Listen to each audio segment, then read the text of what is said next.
Meus irmãos, a paz do Senhor a todos, graças a Deus, chegamos à nossa lição de número 7 da nossa revista da classe dos adolescentes. Nós estamos estudando o livro de Êxodo com o tema da escravidão à conquista da terra prometida. Chegamos até o Monte Horebe, onde o povo agora está acampado aos pés do monte. E a nossa lição de número 7 trata a respeito dos 10 mandamentos. E então nós vamos estudar a respeito das leis que o Senhor deu para o povo ali naquele lugar. Nós devemos lembrar que esse povo ele passou toda a sua vida na escravidão do Egito. Deus tira esse povo da escravidão e os leva até um deserto. E no deserto, o Senhor vai trabalhar na vida desse povo, dando a eles novas instruções, leis, para que este povo seja um povo diferenciado em relação às demais nações da face da terra. Esse povo seria para Deus uma propriedade peculiar. Por que peculiar? Porque toda a terra pertence ao Senhor. E uma das particularidades deste povo diz respeito às leis que esse povo tinha. O povo de Israel, ele é um povo realmente distinto dos demais povos, totalmente diferente, porque a parte religiosa, ela não é separada da vida social, cultural, não.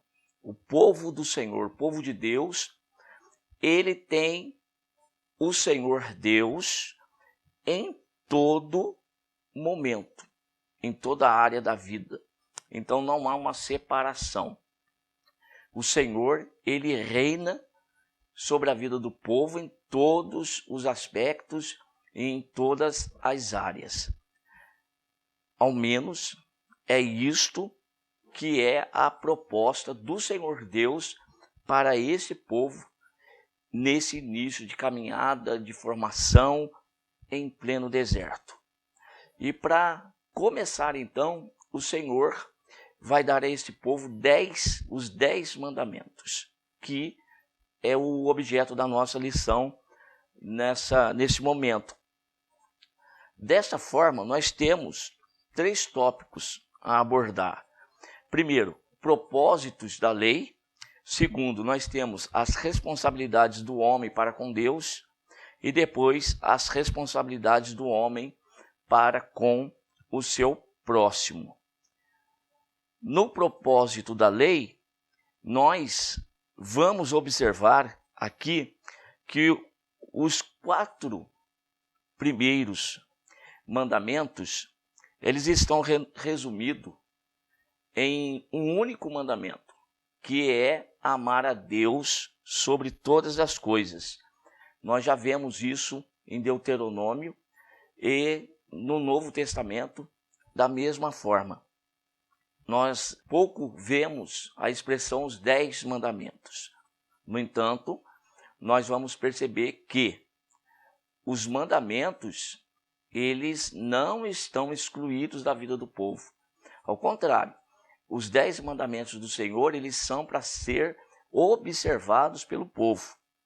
E então, Jesus mesmo disse que os 2 grandes mandamentos, que é amar a Deus sobre todas as coisas, e o segundo, semelhante, é amar o próximo como a si mesmo.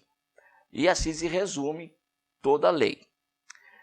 Nós vamos ver que os 6 últimos estão então resumidos nessa última parte que eu acabei de dizer.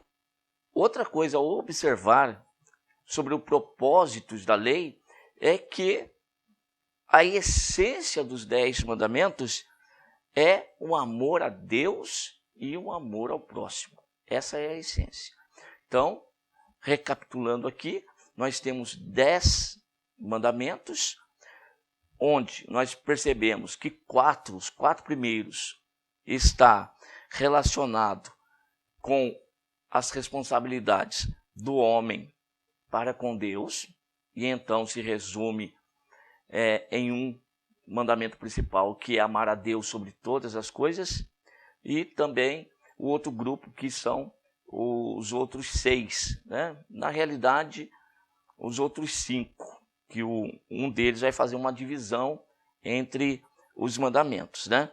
Mas os 6 mandamentos, os últimos, está relacionado à convivência do homem para com o seu próximo, o homem para com os outros homens, e isso nós vamos estudar a partir de agora do segundo tópico.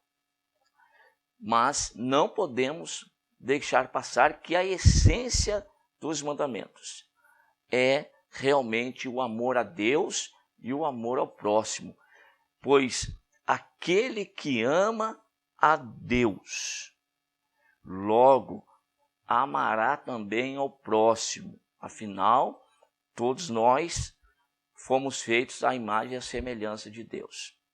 E se nós amamos o próximo, então nós temos amor a Deus. Então nós vamos perceber que os 10 mandamentos, e quando nós usamos a expressão dos 2 principais em que foram resumidos, nós vamos perceber exatamente isso aqui. O amor que deve existir nos nossos corações. E se o amor de Deus estiver nos nossos corações, nós vamos cumprir com os mandamentos do Senhor, com as leis de Deus. Bem, no segundo tópico, as responsabilidades do homem para com Deus, nós vamos destacar aqui que o povo, ele deveria reconhecer Deus como único Deus. Aliás, já falei em outras lições que o Senhor nosso Deus, o Criador dos céus e da terra, ele é o único Deus. Não existe outro. O homem, de repente, quer criar ou atribuir alguma coisa realizada, ou uma providência que existe aqui na terra para ele, ele quer atribuir a outras coisas ou a outras pessoas, diferente de atribuir a Deus. Na realidade, os 10 mandamentos vão nos chamar a atenção para esse detalhe. Tudo que existe, quem criou foi Deus. Não existe nada fora de Deus. Esse povo recentemente saído do Egito, o Senhor está ensinando exatamente isso. Nós vimos isso lá nos juízos que Deus trouxe sobre o Egito. Porque se a nação egípcia ela existia naquela região, humanamente falando, era atribuída ao rio Nilo a sobrevivência daquele povo. Porque era ele quem regava toda aquela região desértica, possibilitando então a existência de vida ali e a sobrevivência. No entanto, quem foi que criou o Nilo? Então, existe uma fonte da vida, uma fonte dessa providência, desses recursos, e a fonte é Deus. E o povo egípcio não reconhecia isso, atribuía ao Nilo, nele em si mesmo, e o tinha como um Deus, provedor da vida. Então, quando observamos os mandamentos, já chegamos aqui nesse primeiro mandamento, o Senhor Deus é único, não existe.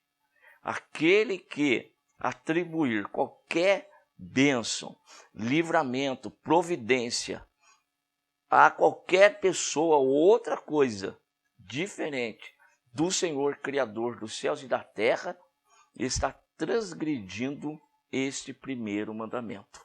Este mandamento, ele vai proibir a adoração, a veneração de qualquer outra coisa em pensamento, palavra ou ato, porque a preeminência é sempre do Senhor.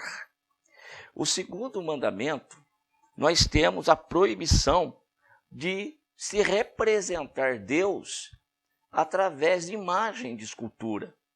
Porque o nosso Deus é o Deus invisível. Não há como representá-lo através de uma imagem ou de algo que seja palpável. Isso é uma proibição também da parte de Deus para o homem.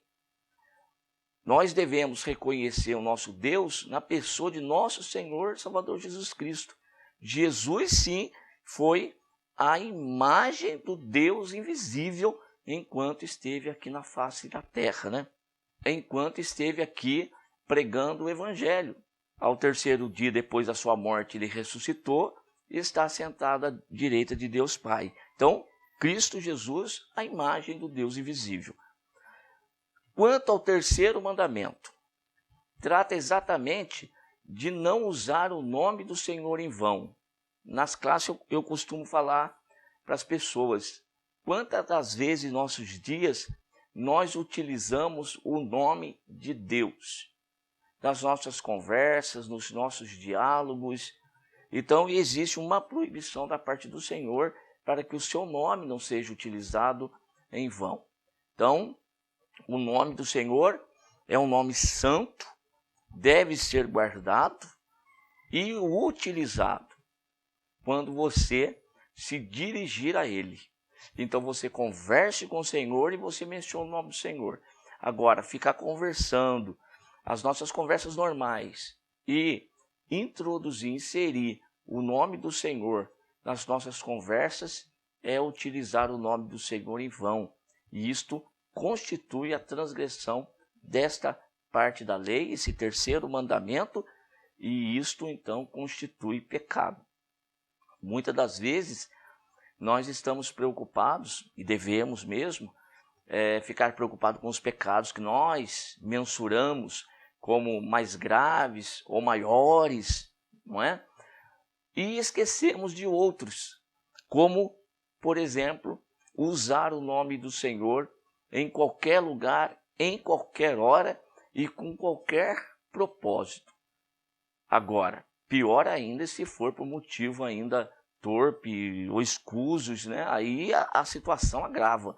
Mas nem numa conversa, ainda que seja lícita, o nome do Senhor deve ser mencionado, porque sendo assim, você está utilizando o nome do Senhor em vão. Chegamos no quarto mandamento, que é guardar o sábado. Então, o texto diz: lembra-te do dia de sábado para o santificar. A lei determina que o homem trabalhe 6 dias e no seu 7º dia descanse. Ora, a Bíblia diz 6 dias trabalhado. Então não quer dizer que seja obrigatoriamente o sábado que nós conhecemos, porque há muitas pessoas hoje que trabalham em sistema de escala, em dias alternados e por aí afora vai. Qual que é o importante aqui? O importante é observar um dia de descanso. E esse dia de descanso, ele não pode ser tratado de qualquer forma. É um mandamento. Então, o primeiro propósito do mandamento aqui é realmente demonstrar, demonstra a preocupação de Deus com a sua criatura, com o homem. Deus quer que o homem repouse, descanse do seu trabalho e que as suas energias físicas elas sejam renovadas. Porque o Senhor, ele nos deixou exemplo disso. Criou os céus e a terra em 6 dias e no 7º dia o Senhor descansou do seu trabalho. Nesse sentido aqui, além de você ter o repouso físico, a renovação física das suas energias, existe também a ideia de você olhar para trás e você ver o que é que você fez durante esses 6 dias e você se alegrar, assim como o Senhor se alegrou das suas obras. E ele viu que era bom aquilo que ele havia feito. Então, o nosso trabalho, ele é bênção de Deus sobre as nossas vidas. É uma oportunidade que Deus nos deu saúde, que Deus nos abriu a porta. O Senhor, através do trabalho, Ele trouxe para nós a providência, a alimentação, a condição para nos vestirmos. Então, tudo isso veio de Deus para nós. Uma oportunidade extraordinária, maravilhosa de Deus. Quando eu descanso, eu olho para trás e reconheço que o Senhor me deu tudo isso. Então, eu me alegro com o meu trabalho e eu me alegro com o Senhor, meu Deus. E assim, ao mesmo tempo que o meu corpo físico, ele tem um renovo para a próxima semana que se iniciará, eu também aqui espiritualmente sou renovado, porque passo esse dia na presença do meu Deus, agradecido a Ele por tudo que Ele fez por mim. Portanto, meus irmãos, professores da IBD, alerte os seus alunos, este mandamento, ele é real, verdadeiro, atual, viu? Guardar um dia de descanso, ter o seu sábado de descanso. Então, percebamos isso e vivamos esse mandamento. Porque quando trabalho 6 dias e quando chega no 7º dia, que é para eu descansar, aí eu trabalho em casa, eu arrumo algum bico para fazer, como que é o termo normal que nós utilizamos. Estou sempre ocupado na minha folga. Ora, estou transgredindo o mandamento do Senhor. E Jesus nos alertou. Se nós quebrarmos um mandamento, nós já quebramos todos eles. Segundo tópico da nossa lição. Olha só. Reconhecer Deus como o único Deus. Não fazer nenhuma imagem de escultura para representar Deus. Isso constitui a idolatria. Na nossa lição de número 12, nós vamos trabalhar a idolatria, o tema propriamente dito. Então lá eu abordo com mais profundidade, até porque idolatria não é só a imagem aparente, física, palpável, não. Eu posso constituir um ídolo nos meus pensamentos dentro de mim. E também não é só a imagem de escultura. Isso a gente vai trabalhar na lição de número 12. Não usar o nome do Senhor em vão. Reverência com o nome do Senhor. E por fim, esse quarto, que é trabalhar os 6 dias e você ter um dia de descanso, que não é necessariamente o sábado que nós conhecemos, né? O 7º dia, vou falar domingo, segunda, terça, quarta, quinta, sexta, sábado. Não, trabalhe 6 dias e um dia da semana reserve para você se alegrar na presença de Deus, pelo que você construiu, pelo que você fez. Vejamos que os mandamentos do Senhor é para que nós coloquemos em prática na nossa vida diária. E assim nós possamos realmente nos parecermos com o Senhor nosso Deus. Ser semelhantes ao nosso Deus. Nisso também. Isto é glorificar a Deus. Isto é reconhecer a grandeza de Deus. É viver a vida cristã verdadeira. Porque a nossa vida na presença de Deus não é somente dentro da igreja. A nossa vida com Deus, ela é em todo o momento. Como eu disse, o povo de Israel nos deixou esse exemplo. Deus quis que fosse assim. Deus não quer ser lembrado só nas reuniões solenes de culto e no dia a dia Deus é esquecido. Não, os mandamentos estão aí para que nós nos lembremos de Deus em todo o tempo da nossa vida. Dessa forma, nós entramos no nosso 3º tópico, as responsabilidades do homem agora para com o seu próximo. Então vimos a responsabilidade do homem para com Deus. Agora nós vamos notar a responsabilidade do homem para com o homem. Primeiro nível vertical e agora nós olhamos no nível horizontal, a nossa convivência.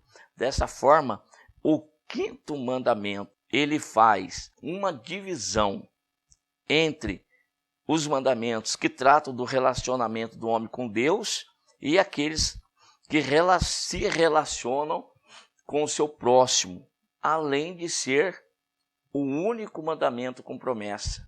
E esse quinto mandamento, então, é honrar pai e mãe. E a promessa é para que você viva bem, bastante sobre a face da terra. Então, é um mandamento até que para a nossa classe, ela é bem oportuna para tratar com os adolescentes, com os juvenis na nossa classe. Porque quantos estão transgredindo esse mandamento que é honrar pai e mãe? Então, quando eu olho para o meu pai, para a minha mãe, tá? Nessa relação de obediência, de honrá-los, de reconhecê-los como autoridade, o que eu estou fazendo? Eu estou dizendo que eu também reconheço Deus. Porque assim como na igreja, eu estou diante do Senhor em reverência. Então, na mesma relação, eu estou em casa com os meus pais. Então, é a mesma coisa. Agora, quem desonra, quem desobedece pai e mãe, como honrará e obedecerá ao Senhor Deus?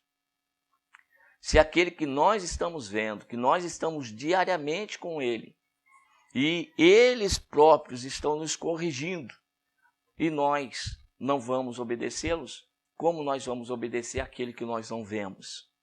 Este mandamento aqui, ele não só, ele está na relação, por isso que ele faz essa divisão do homem para com o homem, mas também do próprio homem para com Deus, nessa relação de reconhecer que aquele que está em casa, o meu pai, a minha mãe, são autoridades constituídas por Deus, portanto, dignas de serem honradas, de serem obedecidas e reconhecidas como aqueles que são protetores, provedores, tudo o que Deus é em relação ao mundo, às pessoas de modo geral. Assim são os pais para nós dentro da nossa casa. Então, observemos esse mandamento e daí, havendo a obediência, havendo a sujeição ao pai e mãe, a uma promessa da parte de Deus, nós vamos viver bem, nós vamos ter uma vida longa sobre a face da terra, uma vida próspera sobre a face da terra. O adolescente, o juvenil que entende esse mandamento e quer viver bem na terra, quer ser próspero, quer ter uma boa família na frente, quer ter um bom emprego, uma boa vida profissional, quer ter uma boa vida também dentro do contexto religioso, ser próspero dentro da igreja. Então, esta obediência deve começar em casa em relação aos seus pais. O nosso sexto mandamento, então, proíbe o homem de tirar a vida do seu próximo. Ora, quem deu a vida? E quem dá a vida? É o Senhor Deus. Deus, ele é detentor da vida. É Ele quem dá e somente Ele pode tirar. Agora, um homem que tira a vida do seu próximo, ele está querendo ocupar um lugar que não é seu. Ele vai usurpar o lugar que pertence a Deus. Então, é proibido pelo Senhor, pelos mandamentos do Senhor, tirar a vida do próximo. Devemos lembrar que a vida é uma dádiva do Senhor Deus, e somente a Ele cabe tirá-la. O sétimo, então, está tratando da pureza do casamento, a santidade do casamento e a imoralidade dos pensamentos. Nós temos que pensar que naquela época, ou nesta época que é o contexto nosso aqui do livro de Êxodo, o homem deveria observar os mandamentos e as leis do Senhor e guardar, né? E guardar essas leis, guardar esses mandamentos. Mas às vezes alguns pensam que essas leis e mandamentos eram duras e ficaram presos no passado. Ora, a graça não é tanto assim, meus irmãos. Agora está mais apertado ainda. Jesus ele não facilitou nada. Então, quando se trata principalmente desse mandamento em relação a casamento, Jesus chegou a dizer que aquele que tem tal pensamento, já traz no seu coração, ele já pecou. Na época de Êxodo, Levítico, na época do povo de Israel, tinha que ter testemunhas.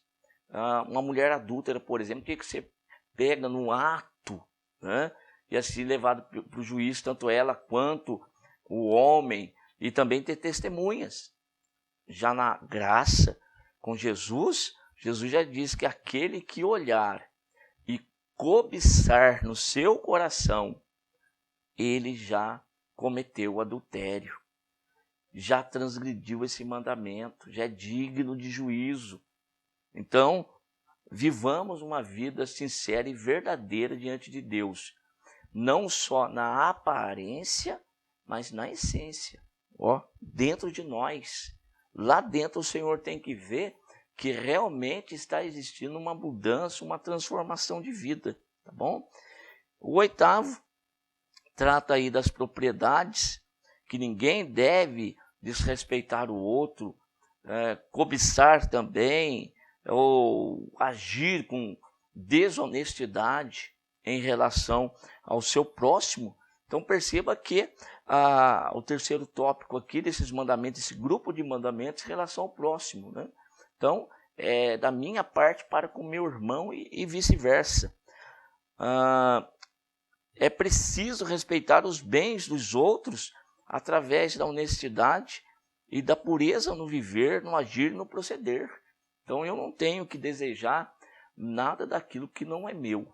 Se é do meu irmão, eu devo orar a Deus para que Deus prospere cada vez mais, faça ele aumentar tudo, mas não desejar para mim. Dessa forma, nós temos esse oitavo aí, que não é para ver essa cobiça das coisas do seu próximo. Então, o oitavo, tratando aí das propriedades que não devem ser desrespeitadas, invadidas, tomadas, né? O nono proíbe a mentira, as provas falsas, infundadas. Misericórdia, se alguém tratar uma outra pessoa difamando, também apresentando uma prova falsa contra o seu próximo, com a intenção de ferir, de machucar, de prejudicar o próximo. Então, nós precisamos realmente parar para estudar esses mandamentos com calma, porque devemos amar a Deus sobre todas as coisas e amar o próximo como a nós mesmos. Você gostaria de que alguma coisa sua fosse tomada à força, invadida a sua propriedade? Então, se nós não desejamos isso para nós, não queremos isso para nós, nós também não vamos querer isto para o nosso próximo. Aí o nono, a mentira, a prova falsa e infundada, né? O décimo, para a gente terminar aqui a nossa aula, trata a respeito da cobiça, que é o desejo desordenado daquilo que nós não possuímos. É olhar para o próximo e aí cai também na inveja, invejar aquilo que não é seu e querer ter para você aquilo que os outros também têm. E isso é muito normal entre os homens, porque isso aí vai causar uma peleja, uma guerra, né? E com isso aí uma dissensão terrível, tá bom? Uma disputa frenética para querer ou possuir aquilo que o outro possui, ou então ter mais daquilo que os outros têm. Isso é cobiça, tá bom? Isso é cobiçar demais, é um desejo desordenado daquilo que nós não possuímos. Então vamos viver uma vida tranquila, uma vida calma na terra, debaixo da proteção do Senhor. Porque se eu cobiço desejo, um desejo exacerbado aí, um desejo exagerado das coisas dos outros, e querer ter o que os outros também têm, ora, eu não estou confiando em Deus, eu não estou vivendo a providência de Deus, eu não estou vivendo o socorro do Senhor, não estou confiando em Deus como meu provedor. E aí eu fico invejando as coisas dos outros e até questionando Deus, por que Deus dá mais para o outro e dá menos para mim? Ora, nós temos que viver na presença do Senhor tranquilamente. O que o Senhor tem preparado para nós é o que Ele sabe do que nós necessitamos, nada mais do que isso. Não vamos cobiçar aquilo que não é nosso, tá bom? E vamos viver na presença do Senhor, calmamente e tranquilamente, como eu disse. A revista traz o exemplo de Adão e Eva, que transgrediram exatamente nisso aqui, que quando a serpente começou a conversar com Eva, despertou nela exatamente a cobiça, em dizer para ela que ela ia ser igual a Deus, que ela não ia morrer, e que ela ia ser conhecedora do bem e do mal, e por aí afora vai. Então, despertou dentro da mulher esse desejo desenfreado em possuir aquilo que não era para eles naquele momento. Tá? E assim, quebraram os mandamentos do Senhor, desobedeceram a palavra, aquela lei que o Senhor tinha dado para eles, que não era para comer daquele fruto, né, daquela árvore, o fruto daquela árvore para eles estava proibido. Mas a serpente fez com que esse pecado fosse despertado dentro deles. Então que nós venhamos observar o conjunto dos 10 mandamentos, esclarecer bem, entender bem o propósito das leis do Senhor, que o principal é mostrar o grande amor de Deus e o grande amor para com o próximo, nessa relação que nós temos que viver. E perceber que os primeiros grupos dos mandamentos estavam relacionados, tem uma relação do homem para com Deus, em viver bem com Deus, em paz com Deus, e também o último grupo é viver bem com o seu próximo aqui na face da terra.